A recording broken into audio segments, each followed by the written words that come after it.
Philippine threatens to change visa rule for U.S. citizens. The Philippine government on Friday announced it will remove the visa on arrival privilege for American citizens if their government fully enforces the provision banning the entry to the United States of Filipino officials supposedly involved in the detainment of Senator Leila M. de Lima. In a briefing on Friday, presidential spokesperson Salvador S. Panelo said Philippine authorities will take this action if the U.S. Secretary of State bans local officials from traveling to the U.S. should there be credible information that they are linked to Ms. de Lima's unlawful incarceration since 2017. This provision was included in the recently signed U.S. national budget for 2020. If they will enforce this provision in the U.S. budget, then we will be compelled to require all Americans entering into this country to secure a visa before they can be allowed entry. Mr. Panelo said. He added that this planned action has been fully thought out. When the president makes a decision, all circumstances are factored in.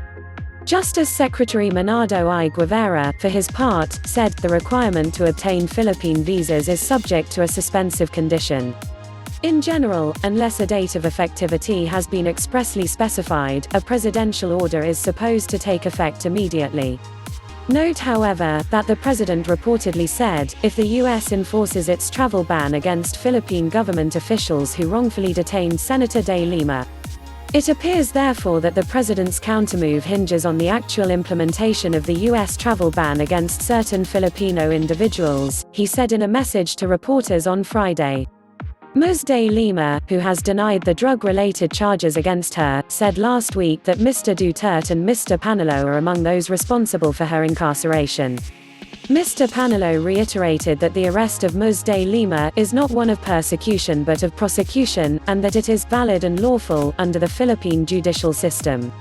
U.S. Senators Mr. Panelo also announced that the president is immediately ordering the Bureau of Immigration (BI) to deny U.S. Senators Dick Durbin and Patrick Leahy, the imperious, uninformed and gullible American legislators who introduced the subject provision in the U.S. 2020 budget, entry to the Philippines. Mr. Guevara said the ban is effective immediately. The BI is an attached agency of the Department of Justice. The travel ban on the two U.S. senators is effective immediately, according to a written statement from the office of the presidential spokesperson. Mr. Guevara said.